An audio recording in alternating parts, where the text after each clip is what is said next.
Hello dear students, this is what I am going to discuss with you, the solution of the DGS Prelims exam 2023 held on the 17th of December 2023.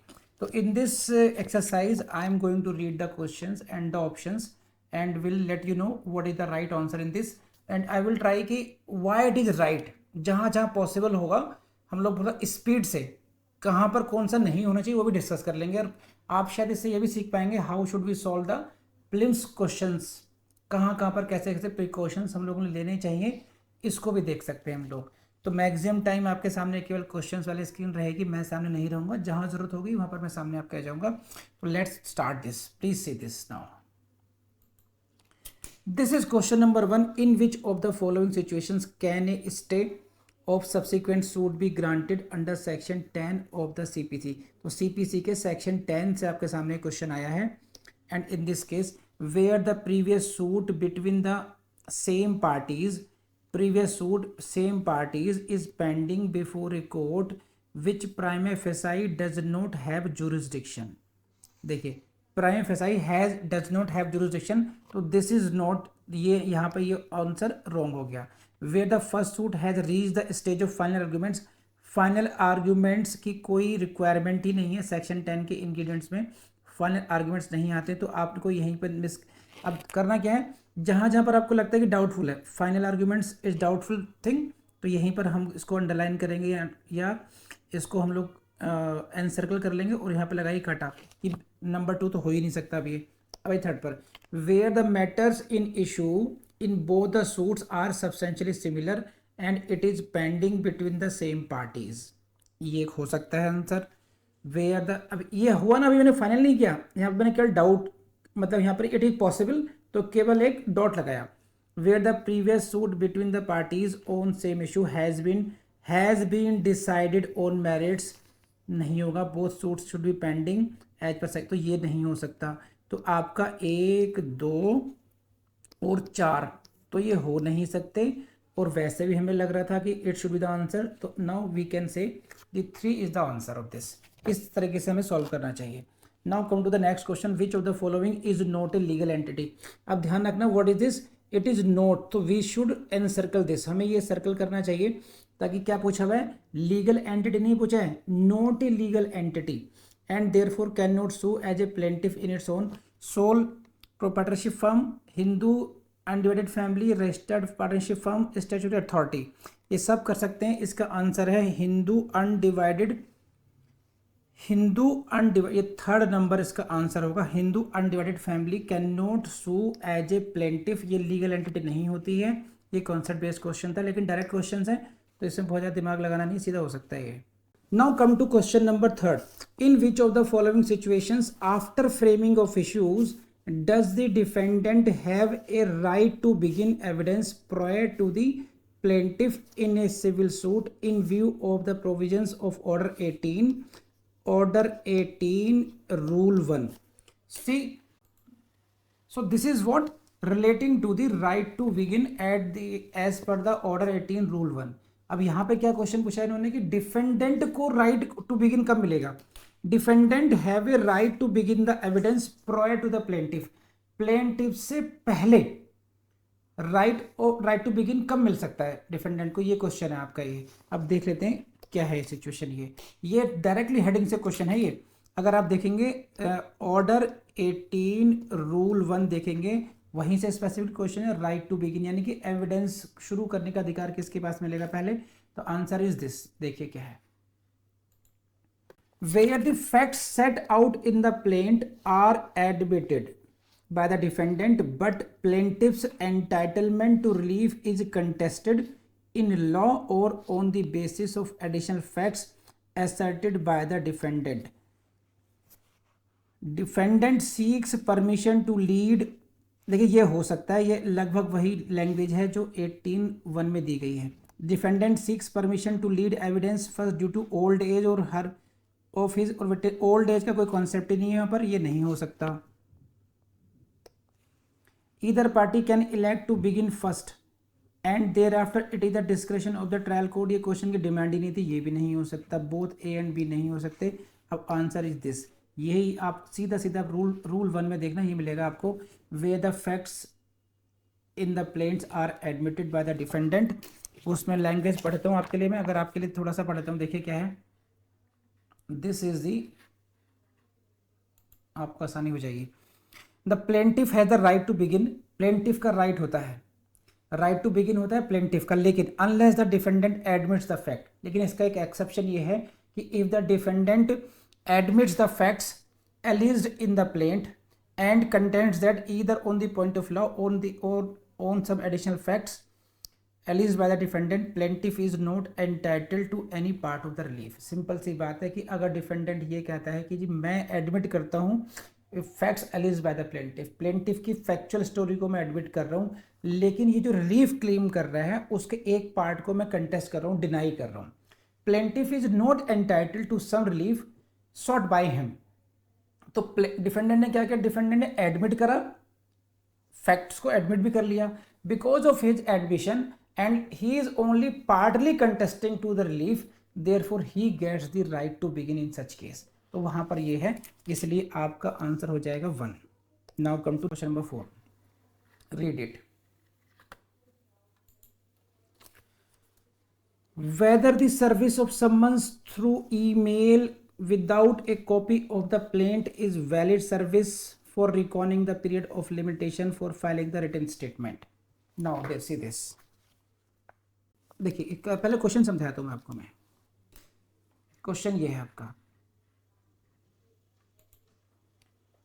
whether the service of summons through email without a copy of plaint is valid service। देखिए क्या कह रहे हैं कि पहली बात service is through email, secondly क्या है, without the copy of the plaint, plaint की कॉपी के बिना सर्विस करा रही जा रही है, तो ये वैलिड है या नहीं है for recording the period of limitation for filing of written statement.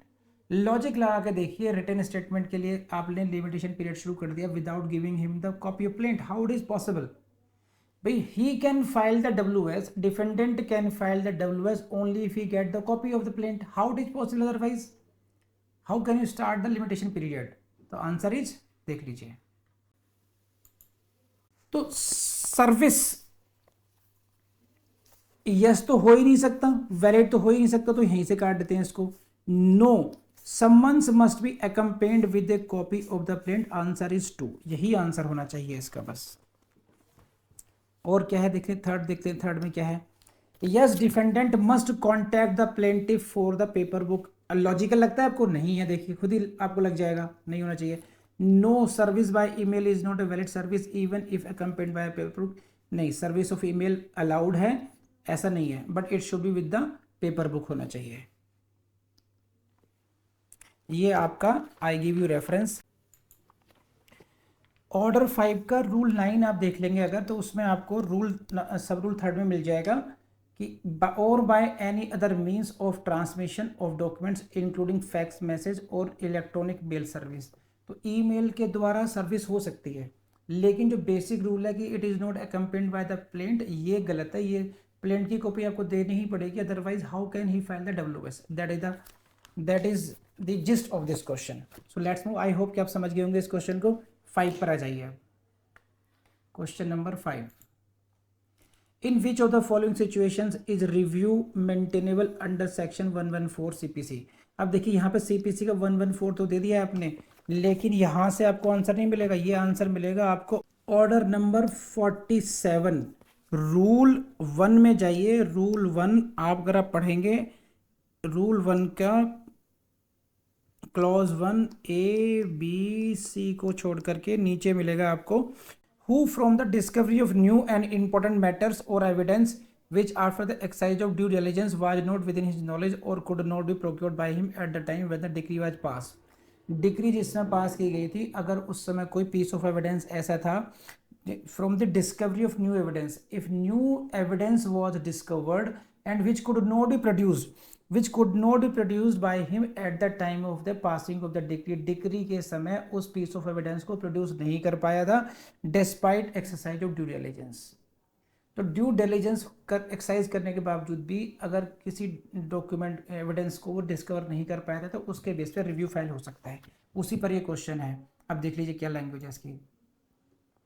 discovery of new evidence on question of fact which despite due diligence was not within the knowledge of the party at the time when the decree was passed। एकदम perfect answer है, लेकिन यहाँ पर पहले हमें ये dot लगाना चाहिए कि हाँ this is a possible answer. Challenge to a finding of fact on the basis of unimpeccable evidence which inadvertently could not be filed at the time of original hearing। देखिए ये जो शब्द है इनको ढंग से अगर आप पढ़ लेंगे, inadvertently यानी कि आपने negligently, आपसे जो है आप नहीं फाइल कर पाए उस एविडेंस को, अनइम्पेकेबल एविडेंस था। देखिए क्या कह रहे हैं, कितना घुमाने की कोशिश की है, इसको समझने की कोशिश कीजिए। एविडेंस कैसा है, अनइम्पेकेबल है, यानी कि बहुत अच्छा एविडेंस है, लेकिन उसके बावजूद भी बात ये नहीं कि एविडेंस की क्वालिटी क्या है, क्वेश्चन ये है कि वो प्रोड्यूस क्यों नहीं कर पाए आप at that time. If it was your negligence then you can not go for review for that. आपको ये प्रूव करना पड़ेगा despite the exercise of due diligence I could not produce it at that time. That is the crux of this. Next, has been reversed by the court in other where the decision on a question of law on which judgment is based has been reversed। अब ये तो साफ साफ आप देखो, जो ये rule 1 का एक्सप्लेनेशन है इसका, रूल 1 में जो एक्सप्लेनेशन है उसमें साफ साफ इसको मना कर दिया गया है। मैं पढ़ता हूँ आपके लिए एक्सप्लेनेशन, देखिए। The fact that the decision on a question of law on which judgment of the court is based has been reverse or modified by the subsequent decision of supreme court, supreme court in other case shall not be ground for the review of such judgment. Directly मना कर दिया, explanation को दे दिया। Explanation साफ साफ कह दिया गया कि अगर सुपीरियर कोर्ट ने जो डिसीजन के बेस को रिवर्स करा हो उसके बेस पर रिव्यू में नहीं जा सकते आप, ये भी नहीं हो सकता। Reappraisal of evidence on record, evidence on record है, देखिए एविडेंस ऑन रिकॉर्ड के रिप्रेजल पे तो आप जा ही नहीं सकते हैं रिव्यू के लिए, क्योंकि वो दैट इज नॉट पर, that is beyond the review of the review का जो काम है बहुत लिमिटेड है। वो ऐसा नहीं कि फिर रीओपनिंग हो गई कि आप पूरे एविडेंस को रीअप्रेजल करवा रहे हैं आप इसको, तो किसी भी तरीके से 2 3 4 हो नहीं सकते हैं। एंड आंसर 1 हमारे पास सही था, तो ये हमारा आंसर कंफर्म हो गया, answer is 1। Now come to question number 6। Do civil court have power to grant status quo ante when the defendant has dispossessed the plaintiff from the sued property in violation of the subsisting interim injunction during the pendency of the suit। तो there has been the violation of subsisting injunction, right। Question ये है, do civil court have power to grant status quo when the defendant had dispossessed the plaintiff from the sued property in violation of the subsisting interim injunction। It means there was interim injunction कि भाई डिस्पजेस नहीं करोगे, in favour plaintiff था, लेकिन defendant violated those terms, defendant ने violet किया है उन टर्म्स को, और क्या किया, डिस्पजेस कर दिया प्लेंटिफ को फ्रॉम द सूड प्रॉपर्टी। तो अब क्वेश्चन ये है कि क्या कोर्ट स्टेटस को एंटी यानी कि डिस्पोजेशन से पहले का जो स्टेटस था उसको रिज्यूम करने के लिए क्या कोर्ट ऑर्डर कर सकती है, क्या कर सकती है। देखिए आंसर इज दिस कि ऑप्शन क्या क्या देख लीजिए इसमें। अब इसमें आपको जो ये जो मिल रहा है आपको order 39 rule 2A, this is directly dealing with the situation what consequence of disobedience और ब्रीच ऑफ इंजंक्शन के ब्रीच को या डिसओबे करने का कॉन्सिक्वेंस दिया हुआ है। क्या क्या कॉन्सिक्वेंस दे रखे हैं इन्होंने, in case of this breach or breach of any terms on which injunction was granted or the court granting injunction or making ये may order property of the person guilty of disobedience or to be attached. Property का attachment हो सकता है एक बात, में और detain civil prison हो सकता है 2 बातें, और 2 कॉन्सिक्वेंस दिए हुए हैं इसमें। तो क्या स्टेटस को दिया जा सकता है या नहीं दिया जा सकता, तो एक ऑप्शन हमारे पास 39 रूल 2A का है और दूसरा है यस अंडर सेक्शन 94 34 में 94 में जाते हैं। देखिए 94 में क्या है, I read it for you, section 90 for you. तो आंसर ही देखिए, दो पहला आंसर, पहला इनमें क्या दिया इन्होंने कि क्या इसको स्टेटस को 39(2)A में क्लेम कर सकते हैं क्योंकि ब्रीच ऑफ इंजंक्शन है डायरेक्टली वहां पर, क्या फिर हम 94 में जाएंगे। 94 में क्या है, सप्लीमेंट्री प्रोसीजर की preventing of ends of justice, court में pass following orders to prevent the defeating the ends of justice, न्याय के हितों को डिफीट होने से बचाने के लिए निम्नलिखित ऑर्डर पास कर सकती है कोर्ट। और लास्ट में क्या है, और पहला ऑर्डर क्या है, वारंट ऑफ अरेस्ट, दूसरा है furnishing security, granting temporary injunction, appointing receiver, make such other interlocutory order as may be appear just and convenient. तो वहां पर भी 5 तरीके के हैं। और 39 में 39 में क्या दे रखा है, अटैचमेंट ऑफ प्रॉपर्टी और सिविल इम्प्रिजनमेंट। तो इन द इंटरेस्ट ऑफ जस्टिस ये भी हो सकता है, मुझे लग रहा है 2 भी हो सकते हैं, लेकिन अभी और पढ़ते हैं। No only the high court can issue such direction in exercise of no, ये तो हो ही नहीं सकता, कॉन्स्टिट्यूशनल मैटर ही नहीं है ये, तो ये तो थर्ड होगा नहीं। No the plaintiff will have to file a fresh suit seeking position, ये भी नहीं होगा क्योंकि उसी केस में दिस वे और दैट वे डिसाइड होगा। 3 और 4 में तो कुछ होगा नहीं। अब फिर आ गई हमारे पास choice 39(2)A and section 151 CPC। देखिए अब सेक्शन 39 अगर रूल ऑर्डर 39(2)A को rule 39 sorry order 39 rule 2A को पढ़ेंगे केवल, तो वहां पर आप कंफ्यूज हो सकते हैं। क्या कंफ्यूजन हो सकता है आपको कि भाई यहाँ पर तो केवल सिविल इम्प्रिजनमेंट का ऑर्डर होता है या अटैचमेंट का ऑर्डर होता है, लेकिन अगर आप कहेंगे एंड सेक्शन 151, एंड सेक्शन 151 के रीड करते ही आपका आंसर हो जाएगा 1, क्योंकि 94 में भी जो है 94 में भी स्पेसिफाइड 4 ऑर्डर्स हैं और 5वां भी इंटरलोक्यूटरी ऑर्डर्स है, तो वो भी इस सिचुएशन को कवर नहीं करता। ऑर्डर 39 जो है directly breach of the injunction को कवर करता है, इसलिए 39 ऑर्डर 39 रूल 2A का जो रूल है, ये जो ऑप्शन है that is more correct and read with 151 ये एब्सोल्युटली करेक्ट हो जाता है। तो answer is 1, no doubt at all. Now come to question number 7। देखिए ये बड़ा इंटरेस्टिंग है, ये basically it is based on this concept of set off. तेजी से पढ़ता हूं मैं, इसको पढ़ लीजिए एक बार जरा। ये देखिए ये रहा, A filed a suit for recovery of ₹10 lakh, this is suit for recovery of money against B। A ने B के विरुद्ध सूट फाइल किया है 10 लाख रुपीज का। B's केस क्या, it was the B's case that A owed him ₹20 lakh। B का कहना है कि इसको A को मेरे 20 लाख रुपए देने हैं, but B had not filed a suit to claim the said amount as limitation period had expired। अब देखिए क्या है, A ने सूट फाइल किया है B पर 10 लाख रुपए की रिकवरी का, मनी रिकवरी सूट हो गया ये। बी कहता है कि मुझे भी इससे 20 लाख रुपए लेने थे, लेकिन मैं सूट इसलिए फाइल नहीं कर पाया क्योंकि मेरा क्लेम टाइम बार्ड हो गया। अब इसके पास क्या ऑप्शन है, या तो ये फ्रेश सूट करता, लेकिन फ्रेश खुद ही कह रहा है टाइम बार्ड हो गया, नहीं कर सकता मैं। अब क्वेश्चन ये है कि क्या ये सेट ऑफ, अब यहाँ पर क्या होता है कि सेट ऑफ कर सकता है रिटन स्टेटमेंट के साथ में, और दूसरा ऑप्शन होता है काउंटर क्लेम का एक्सेस अमाउंट अगर हो जाता है तो वो, लेकिन क्या वो पॉसिबल है नहीं है, क्योंकि ऑलरेडी टाइम बार्ड हो चुका है ये भी है। अब यही देखना है आपने, इसके देखिए क्या क्या है। ए पहला, इसके ऑप्शन पढ़ लेते हैं। B can not raise his claim as it is barred by the limitation, ये हो सकता है क्योंकि लिमिटेशन बार्ड तो है ही है।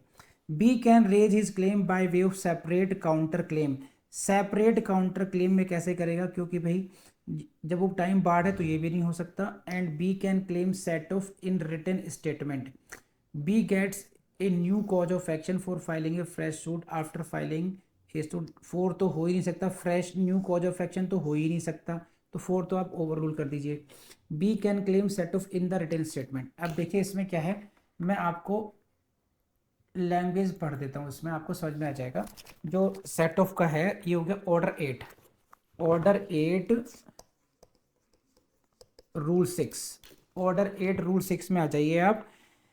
Where in a suit for recovery of money, ये for any ascertain sum of money, set off के लिए क्या कि सम होना चाहिए, असर्टेन सम मनी होना चाहिए, legally recoverable by him which he can recover legally. तो यहाँ पर टाइम बार डेप्ट है तो लीगली रिकवरेबल नहीं है, तो सेट ऑफ क्लेम करने के लिए भी लीगली रिकवरेबल होना चाहिए। मेन बात यहाँ पर ये है, तो कैन इट बी और नॉट, क्वेश्चन यहाँ पर ये है। अच्छा हम इक्विटेबल सेट ऑफ में भी जाएं तो सेम ट्रांजेक्शन होना चाहिए, वो भी सेम ट्रांजेक्शन बात नहीं की गई।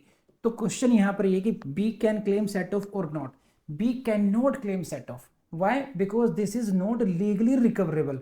तो तीन भी नहीं हो सकता। कुछ लोग कह रहे हैं कि इट्स थ्री होगा, लेकिन मेरा कहना यह है कि इट शुड नॉट बी। देखिए आई एम नॉट, मेरा कहना ऐसा नहीं कि ब्रह्म वाक्य हो गया, मैं अपने लॉजिक दे रहा हूँ, लीगली रिकवरेबल नहीं है इसलिए सेट ऑफ नहीं हो सकता। B can raise by separate counter claim, कैसे करेगा अभी, सेपरेट काउंटर क्लेम कैसे कर लेगा, अगेन भाई सेपरेट सूट फाइल करना हो, काउंटर क्लेम करना हो, टाइम बाउंड ही नहीं होना चाहिए। तो B can not raise his claim as it is time bound limitation, मेरे हिसाब से इट शुड बी 1, 7 का 1 होना चाहिए अकॉर्डिंग टू मी। नेक्स्ट, अब आ जाइए, सीधा सीधा क्वेश्चन है, इसमें कुछ समझाने की जरूरत नहीं है मुझे। Section question number 8, as per section 101 of the CPC second appeal, second appeal lies to high court, सही है, on what, substantial question of law और फैक्ट बोथ बनिए, सीधी सीधी सी बात है, this is what the substantial question of law. 100 की इसमें चले जाइए, सीधा सीधा मिलेगा आपको, जाके पकड़ लीजिए फटाफट।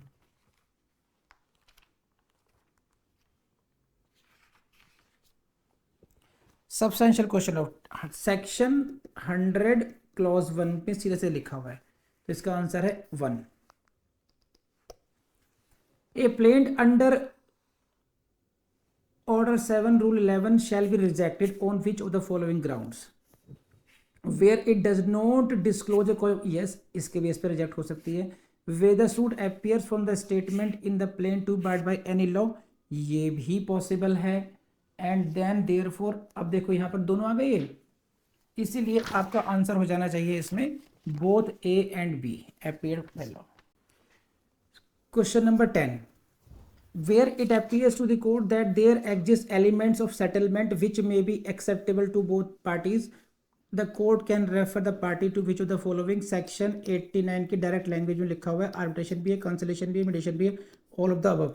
For the purpose of determining jurisdiction of the commercial dispute under the commercial courts act, which of the following factors sought to be considered, commercial courts act में। अब ये चला जाइए, इसका आंसर आपको मिलेगा भाई साहब, कुछ नहीं करना है, टेरिटोरियल, देखिए टेरिटोरियल जुरिस्डिक्शन के बिना तो बात बनेगी नहीं बनेगी, और स्पेसिफाइड वैल्यू भी होनी चाहिए, बहुत सिंपल सी बात है।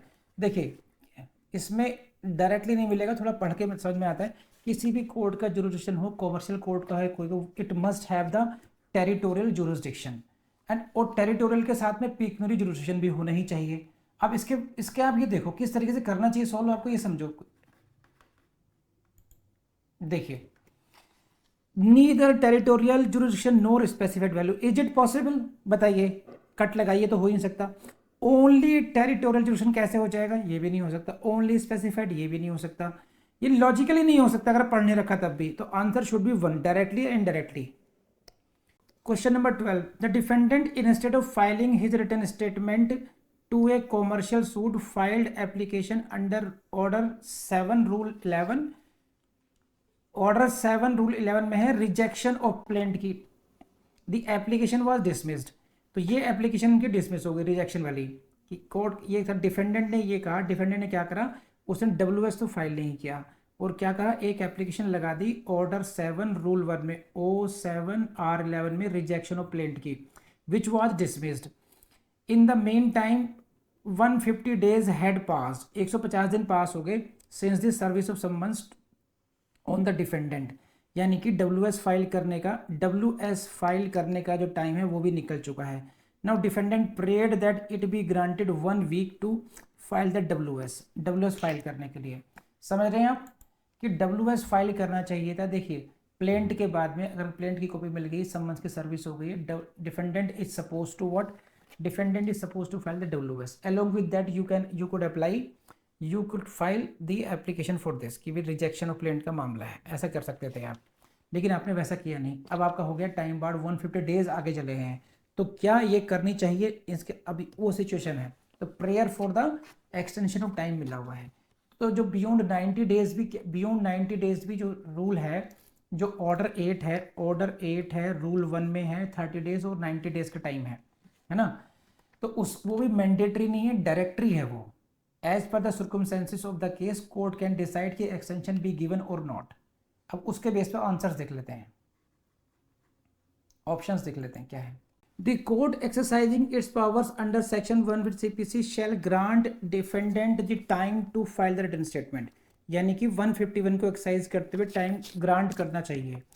As it was the fault of the court that the application of the defendant under ये remained pending for a long period, the court shall grant extension. इसमें भी grant of extension होना चाहिए. 151 में कहा और यहाँ कहा fault of the court कहा इन्होंने. चलिए डाउट रखते हैं, अभी पढ़ते हैं आगे क्या क्या है. The court cannot grant extension of time as have passed. ये भी चलिए. The court shall condone the delay in filing the statement as defendant has shown sufficient cause for not filing the WS. अब देखिए इसमें क्या है. 3 option है उसमें. shall condone, shall condone, shall condone है और थर्ड में है cannot condone, cannot grant. देखिए cannot की तो बात ही नहीं हो सकती इसमें. उसके बाद 151 की इतनी बड़ी पावर है कि कोर्ट कैन डू एनीथिंग, तो ये तो आप बात ही खत्म कर दी. बिकॉज मैंने ऐसा कहा कि वो मैंडेटरी पीरियड ही नहीं है, वो मैंडेटरी है ही नहीं. Even beyond those specified limits of 90 days court can grant time for that. तो 3 को तो खत्म कर दीजिए अभी. नो अब ये देखिए कि यहाँ पे 4th में है जो क्लॉज है sufficient cause for not filing.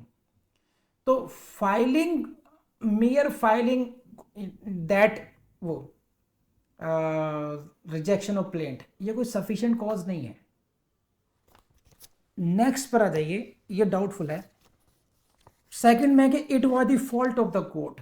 Fault of the court को एडमिट करके कभी कोर्ट आपको टाइम ग्रांट नहीं करती है, तो यहां से ही आपको समझ में जाना चाहिए ये तो 2 तो हो ही नहीं सकता. कुछ भी हो जाएगा, 2 नहीं हो सकता. अब कंपटीशन हो गया 1 में और 4 में. The court exercising power under 151 shall grant defendant time to, यानी कि 151 में क्या है, in the interest of justice. यानी कि 1 में है in the interest of justice. ध्यान रखना 1 में क्या है, in the interest of justice court को टाइम ग्रांट कर देना चाहिए. और 4th में क्या है कि उसने सफिशिएंट कॉज यानी कि जस्टिफाई कर दिया नॉन फाइलिंग. तो जस्टिफिकेशन नहीं है नॉन फाइलिंग का, ये इन द इंटरेस्ट ऑफ जस्टिस आप अलाउड कर सकते हैं कि ठीक है आपने पहले वो एफर्ट्स किए थे, हमें the suit should be dispose on merits after hearing both the parties. तो according to me it should be the one the court exercising its powers under section 151 shall grant time. Next 13 पर आ जाइए.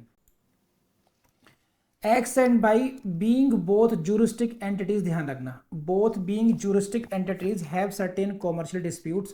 तो legal entities हैं यानी कि persons नहीं है, legal persons हैं which have arisen under through arbitration and for this purpose seeks to have an arbitration agreement with Y which a contract does not contain any arbitration clause. ठीक. तो 2 X and Y 2 legal persons हैं, उनका कोई commercial dispute है और जो है which have arisen under through arbitration and for this seeks to have an arbitration agreement.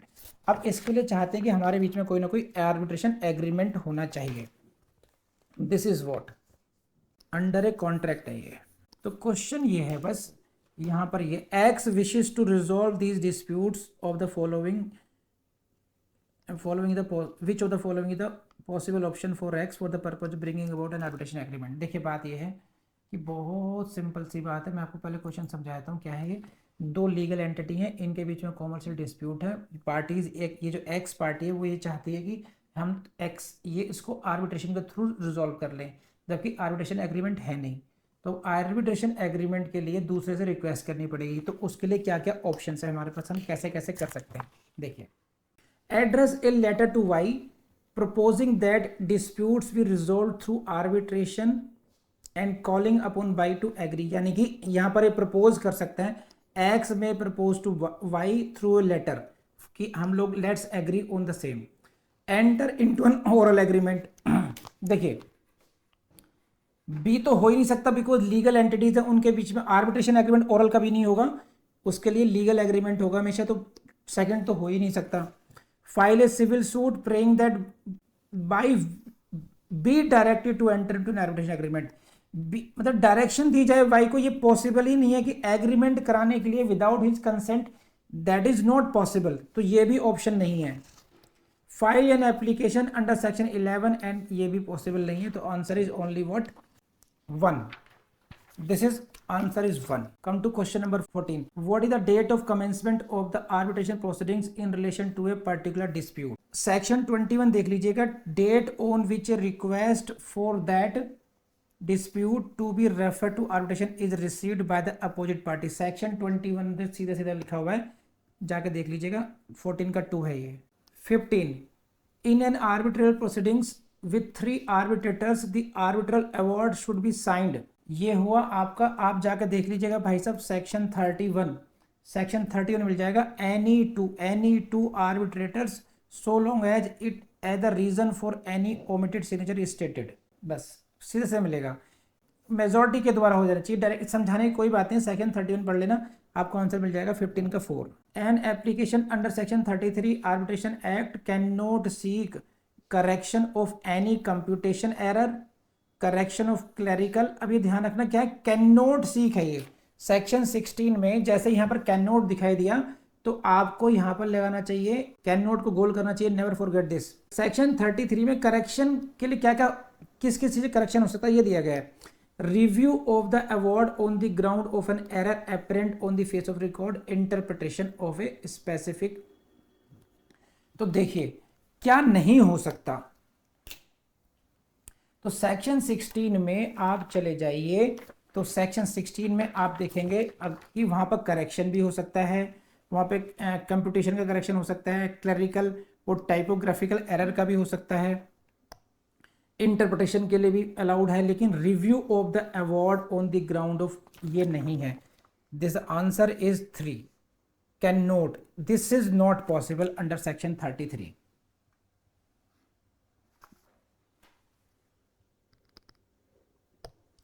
Question number 17. An appeal under section 37 of Arbitration Act would not be maintainable against.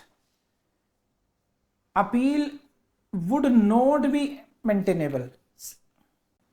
इसको ध्यान से पढ़िएगा 1 को. An order refusing to refer the parties to arbitration under section 18, यहाँ refusing है, और an order allowing section 18 में. तो देखिए यहाँ पर आंसर यहाँ पे क्या है, नोट भी. अपील जो होगी, अब ये जो बड़ा इंटरेस्टिंग, ये जो क्वेश्चन है बड़ा इंटरेस्टिंग है. इसमें क्वेश्चन में आपने क्या देखेंगे, appeal under section 31 arbitration act would not be maintainable. कब मेंटेनेबल नहीं होगी, तो सेक्शन 8 पर अगर आप फोकस कर लेंगे, रेफर टू आर्बिट्रेशन को मना करेगी. जब कोर्ट ये मना कर दे कि आर्बिट्रेशन को नहीं रेफर करेंगे, तो रिफ्यूजिंग का जो ऑर्डर है उसके अगेंस्ट तो अपील होगी. लेकिन अगर अलाउड कर दिया तो उसके विरुद्ध अपील नहीं है, ध्यान रखना. तो इसका आंसर हो जाएगा आपका 4. 17 का 4. इसको अच्छी तरीके से पढ़ लेना बस. ये it is legally permissible for an arbitral tribunal to comprise of, even नहीं होना चाहिए, इसलिए आंसर 4 है इसका. इम्परमिसिबल है, परमिसिबल नहीं है, ये इम्परमिसिबल है, ध्यान रखना. और ये इसके लिए आपको सेक्शन 10 पढ़ लीजिएगा आर्बिट्रेशन एक्ट का, चल जाएगा पता आपको. अब आ जाइए 19 में. A settlement agreement arrived at during the conciliation proceedings under part 3rd of arbitration and conciliation stands on the same footing. ये आप पढ़ लीजिएगा section 74. An order made under section 19, an order made under section 17 preliminary decree as an arbitral award rendered under section 30. तो answer is 4. इसका answer 4 मिलेगा. Section 74 पढ़ लीजिएगा. B. Sarita mischievously takes possession of Namrata's land. Namrata के लैंड का position ले लेती है वो, ठीक है, यानी कि इलीगल पोजीशन ले लिया. Sarita gives it on rent, और उसको रेंट पर देती है संजय को, for a fix period of time. After expiry Sanjay refuses to hand over. यानी कि जो सरिता का जो पोजेशन था वो भी डिस्प्यूटेड था, उसने इसको रेंट पे दिया संजय को, और उसने बाद में रिफ्यूज कर दिया खाली करने के लिए. There after Sarita file suit for eviction, कि भाई निकलो यहाँ से, which is resisted by Sanjay on the ground that Sarita is not the owner of the property. सरिता उसकी ओनरशिप को, यानी कि उसके टाइटल को चैलेंज करने के लिए इविक्शन को मना कर रहा है वो, कि इविक्शन नहीं होना चाहिए मेरा. Because Y, because title is disputed. अब देखो इसमें क्या है, इसके ऑप्शन को देख लीजिए. पोजेशन क्लेम करने के लिए अभी यहाँ पर क्या है, देखिए, एक सरिता वर्सेस संजय है, और सरिता वर्सेस नम्रता अलग चीज है कि हु इज द ओनर. तो यहां पर क्या है कि वेदर सरिता इज एंटाइटल्ड और नॉट. तो क्वेश्चन यहाँ पे ये कि यहाँ पर टाइटल प्रूव करने की जरूरत नहीं पड़ेगी, सरिता को केवल ये प्रूव करना पड़ेगा कि मेरे पोजेशन में था, मैंने इसको हैंड ओवर किया और as per agreement, lease agreement इसको मुझे वापस करना चाहिए।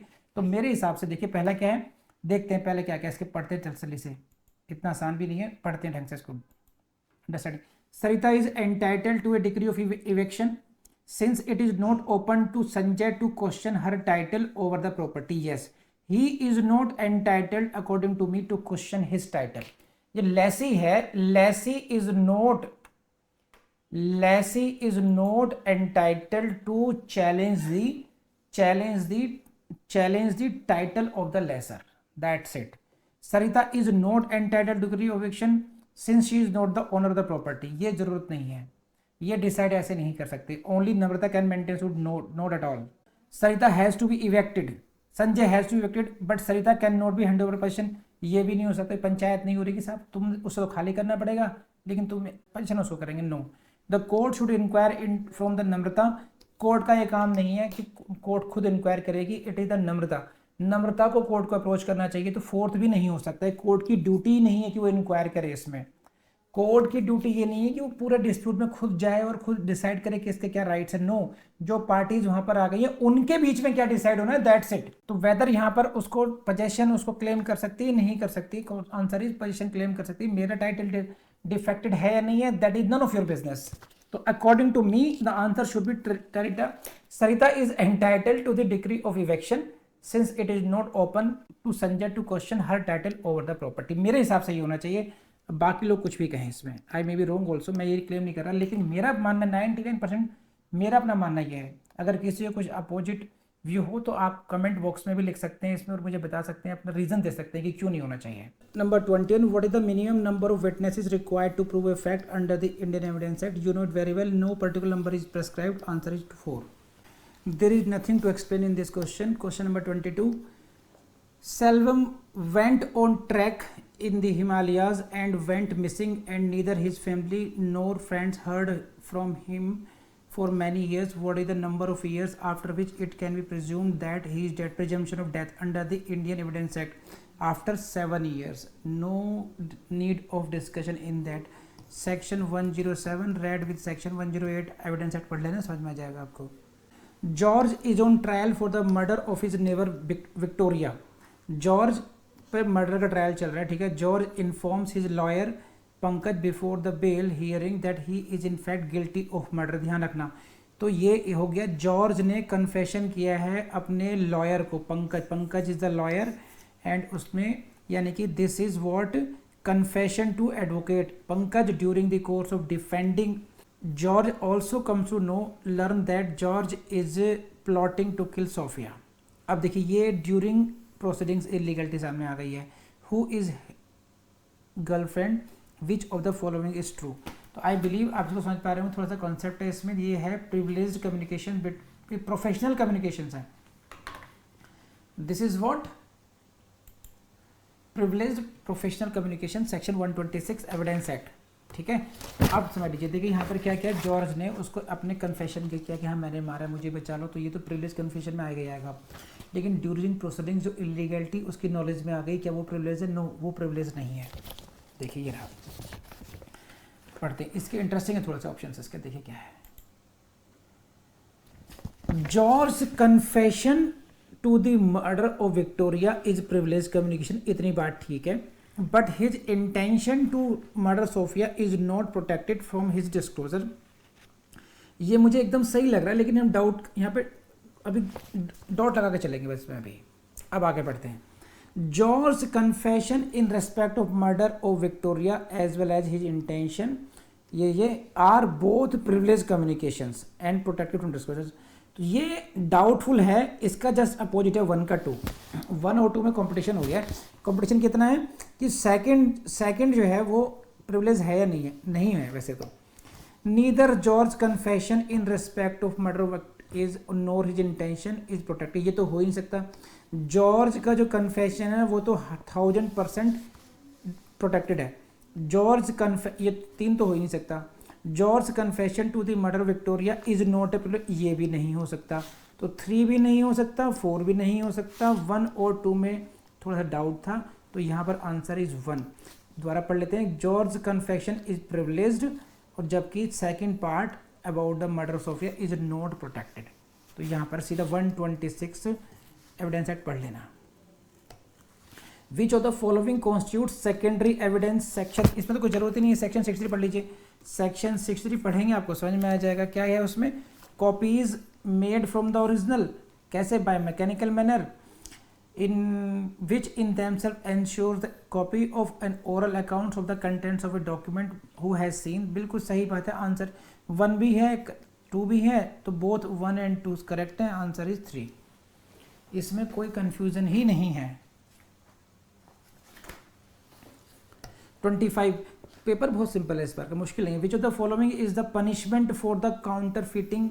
देखिए थोड़ा सा ये अलग से हटकर क्वेश्चन उन्होंने पूछ लिया है, तो आप लोगों को डरना नहीं चाहिए, बहुत से लोग उसको सही करेंगे भी, बहुत से नहीं भी करेंगे, क्योंकि पनिशमेंट क्लॉज कौन याद करता है, और वो भी खासकर काउंटर फिटिंग एंड इंडियन। तो अगर आप गलत भी है तो आपकी इस क्वेश्चन की वजह से कम से मेरिट डिस्टर्ब नहीं होगी। This is imprisonment up to 7 years और 10 years, मेरे हिसाब से 7 years होने चाहिए, चेक कर लेते हैं एक बार। Counterfeit Indian coin section number 232 देख लीजिए, section 232 IPC up to 10 years, 7 years up to 10 years और fine up to 10 years and fine imprisonment up to 7 years और फाइन और बोथ। तो मैं पढ़ देता हूँ अच्छी तरीके से। Whoever counterfeits or knowingly performs ये shall be punished with imprisonment for life or with imprisonment for either description which may extend to 10 years and shall also be। तो देखिए ये एंड, देखिए एंड होना चाहिए।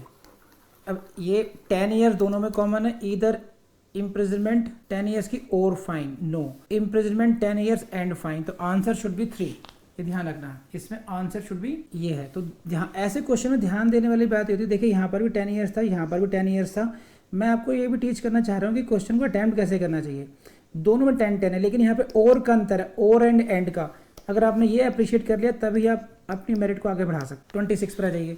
ए thief breaks into a house, holds owner at gun point, ties him, takes money. ध्यान रखना, इसको takes money को अंडरलाइन कर लीजिए, बस ये इस तरीके को गोल कर लीजिए। And money and jewellery from a cupboard and escapes. The act amounts to, देखिए थेफ्ट तो रह नहीं जाएगा, थ्रेट ऑफ द डेथ हो गई गन पॉइंट के बेस पर करते ही, तो this is the theft amounting to robbery. डकैती इसलिए नहीं हो सकता because number of persons only 1 है, 5 नहीं है।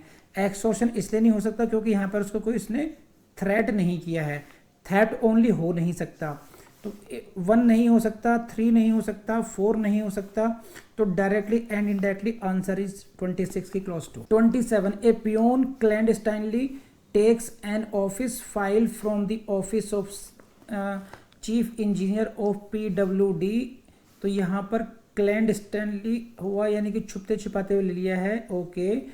यानी कि he deprived office from the file, he puts in back in its place the next day, has the person committed the offence of theft. देखिए बहुत सिंपल सी बात है, बहुत सिंपल सा क्वेश्चन है, बहुत मुश्किल क्वेश्चन नहीं है ये। इन्होंने ये भी नहीं पूछा कि ऑफेंस किया है नहीं किया, कि एक पियोन ने छुपते छुपाते फाइल लेकर के गया, किसी को प्रोवाइड कर दी, वापस जाकर ऑफिस में रख दी, बस।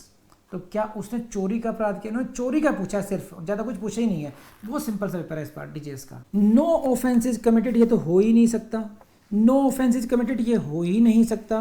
The offence of theft is committed as file was taken with dishonest intention without consent, ये सही है। नो, ये तो 1, 2, 4 तो हो ही नहीं सकते कि कोई ऑफेंस ही नहीं हुआ। No offence, no offence, the offence of theft is committed, answer is 3rd। 28 creating a false document amounts to forgery only.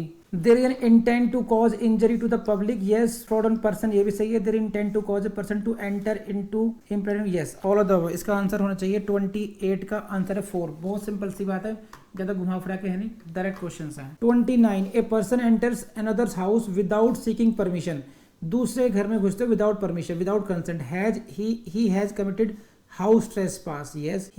If he has entered with an intention to commit an offence, yes, ये होना चाहिए। He has entered with an intention to commit annoy और insult, ये भी होना चाहिए। he has entered with an intention to intimidate, ये भी होना चाहिए। और फिर 1 2 3 यही है, तो answer is all of the above हो गया, इसका आंसर होगा all of the above. Criminal trespass की डेफिनेशन में जाकर देख लेना आप। A married woman gives birth to an illegitimate child to escape from societal shame, she leaves the child ensures outside the gates of an orphanage. Section 317 IPC का direct question है। She has committed the offence of abandonment child, yes यही होना चाहिए। Still abandonment of child is not A punishable offence, क्यों नहीं है, second तो हो ही नहीं सकता। Abandonment of child is punishable offence only for legitimate children. देखिए कितनी बकवास चीज़ है, यहाँ पर कोई डिफरेंस नहीं हो सकता कि चाइल्ड इज लेजिटिमेट और इलेजिटिमेट, तो ये भी नहीं हो सकता। Abandonment of child is not punishable offence if the mother is it, ये भी नहीं हो सकता। No offence can be exonerated on the basis of such pity conditions. तो 3 पॉसिबल नहीं है, 4 नहीं हो सकता, 2 नहीं हो सकता, तो हमने डायरेक्टली भी इनडायरेक्टली हमारा आंसर 30 का 1 आंसर हो गया। 31 में आ जाइए। Which of the following is considered to be a body corporate under the limited liability act. बहुत सिंपल सीधा सीधा दे रखा है उसमें आंसर आपके। अगर आप जाकर के बॉडी कॉर्पोरेट की डेफिनेशन देखेंगे ना आप लोग वहाँ पर, तो आपको मिल जाएगा। वहाँ पर कॉर्पोरेशन सोल भी नहीं है, कंपनी इनकॉर्पोरेट आउटसाइड इंडिया है, कोऑपरेटिव सोसाइटी ये नहीं है। तो आंसर इज 1 और 3 नहीं हो सकता, तो 4 नेचुरली होगा नहीं, तो बचा क्या 2। 32 a decree for recovery of money of 10 lakh is pass against a company ABC limited. The decree holder files an execution, ठीक है, डिक्री पास हो गई है 10 लाख की रिकवरी की, किसके विरुद्ध हुई है, एक कंपनी है ABC, ध्यान रखना लीगल पर्सन है, कंपनी है। फाइल्स एंड एग्जीक्यूशन पिटीशन आती है। Impleads Mr A and Mrs A as respondent number 2, 3 since they are promoter directors of the company. भैया कंपनी के प्रोमोटर्स डायरेक्टर को उन्होंने इम्प्लीड कर लिया है एग्जीक्यूशन प्रोसीडिंग्स में। Respondent number 2, 3 seek their deletion, कि हमारा नाम हटाओ उसमें से। Is this application liable to be allowed और डिसअलाउड, तो ये है कि हमें हटाओ कि एप्लीकेशन अलाउड होगी या नहीं होगी, देखने वाली बात ये है। बहुत सिंपल सी बात है, देखिए कि अगर आपको नहीं भी आता है ना एक बार को, देखिए क्वेश्चन समझ लीजिए, ऐसे क्वेश्चन को समझने की जरूरत है। कई बार क्या होता है कि प्रीलिम्स में ऐसा नहीं है सारे क्वेश्चंस आपको आते ही हों डायरेक्टली और आपको एकदम सारे लीगल कॉन्सेप्ट भी सब कुछ क्लियर हो। कई बार हमने अगर हम लोग उसके जो ऑप्शंस हैं उसमें भी थोड़ा माइंड अप्लाई करेंगे, वहाँ से भी हमें हिंट मिलना शुरू हो जाता है। सिचुएशन क्या है, बहुत कॉमन सेंस की बात है। एक कंपनी के अगेंस्ट डिग्री पास हुई है, उसको एग्जीक्यूट कराना है, तो कंपनी के पीछे कौन लोग होंगे, उसके प्रमोटर डायरेक्टर ही होंगे, नेचुरली बात है। अब इसमें क्या है, देखिए अब वो कह रहे हैं कि हमें we should not be the party to this, disallow कर सकते हैं। अब ये अलाउड होगी एप्लीकेशन या डिसअलाउ होगी, अब इनके रीजन समझ लेते हैं। देखिए यहाँ से आपको आइडिया लग जाएगा। Application is liable to be disallowed, यानी कि डिलीट नहीं होनी चाहिए, as they are proper parties, yes उनका होना जरूरी है, उसमें प्रॉपर पार्टीज हैं वो, नो डाउट, तो this can be answer. Application is liable to be allowed as they were not the defendants in the suit before the trial court and are not liable for payment of decretal amount। देखिए ये भी एक बार को सोच सकते हैं कि भाई पार्टी पहले नहीं थे तो अब पार्टी, क्योंकि डिफेंडेंट कंपनी तो डिफेंडेंट थी वहाँ पर, पार्टी थी। Application liable to be allowed subject to their undertaking that they will pay the decreed amount if ABC fails to satisfy the decree। ये अंडरटेकिंग नहीं आती है, एक minute. The application is liable to be disallowed as they are jointly liable in law for the payment under the decree. देखिए अब यहां पर क्या है, एक कंपनी के अगेंस्ट डिक्री पास हुई है, कोई लाइबिलिटी इम्पोज हुई है और उसमें उसके प्रमोटर्स को हम लोगों ने पार्टी इम्प्लीड कर लिया है और वो चाहते हैं कि हमारे नाम यहाँ से हट जाए। तो क्वेश्चन नहीं कि उनको हटना चाहिए नहीं हटना चाहिए। तो मेरे हिसाब से देखो जो फोर्थ ऑप्शन है, the application is liable to be disallowed as they are jointly liable in law for the payment under the decree. Joint liability का कोई कॉन्सेप्ट नहीं है इसमें डिक्री का, तो फोर्थ तो नहीं हो सकता। थर्ड पे आ जाते हैं, application liable to be allowed होना चाहिए सब्जेक्ट टू देयर अंडरटेकिंग, कि उनका नाम डिलीट कर दो, अंडरटेकिंग ले लो।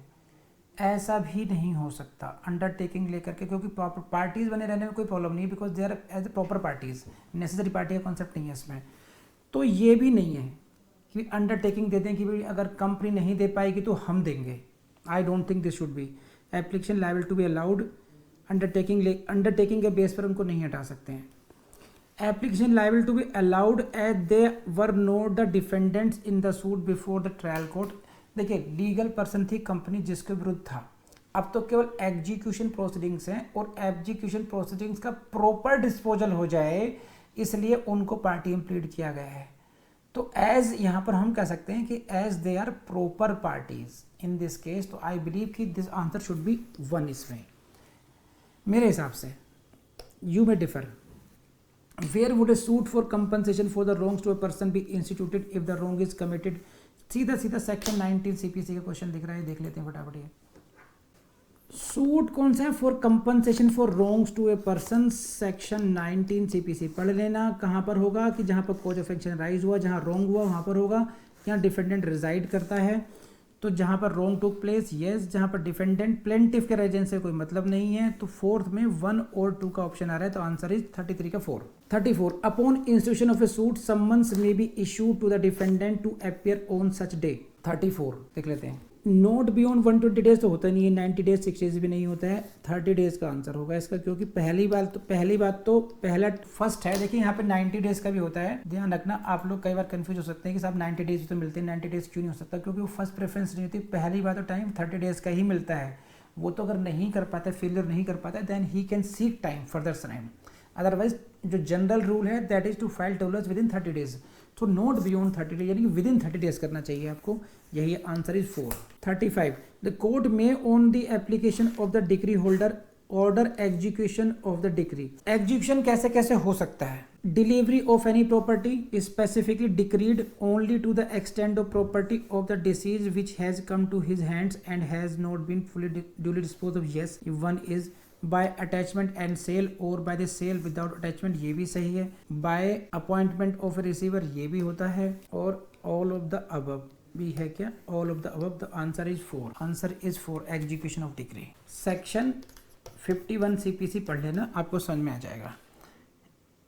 ए बी क्लॉज जो है उसकी, डी क्लॉज, ए बी और डी पढ़ लेना, आपको आंसर मिल जाएगा सीपीसी का सेक्शन 51 से। Question number 36 every decree for payment of money may be executed. This is a decree for money.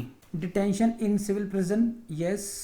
By the attachment and sale of property of the judgment debtor. Option third, both 1 and 2. Answer is both 1 and 2.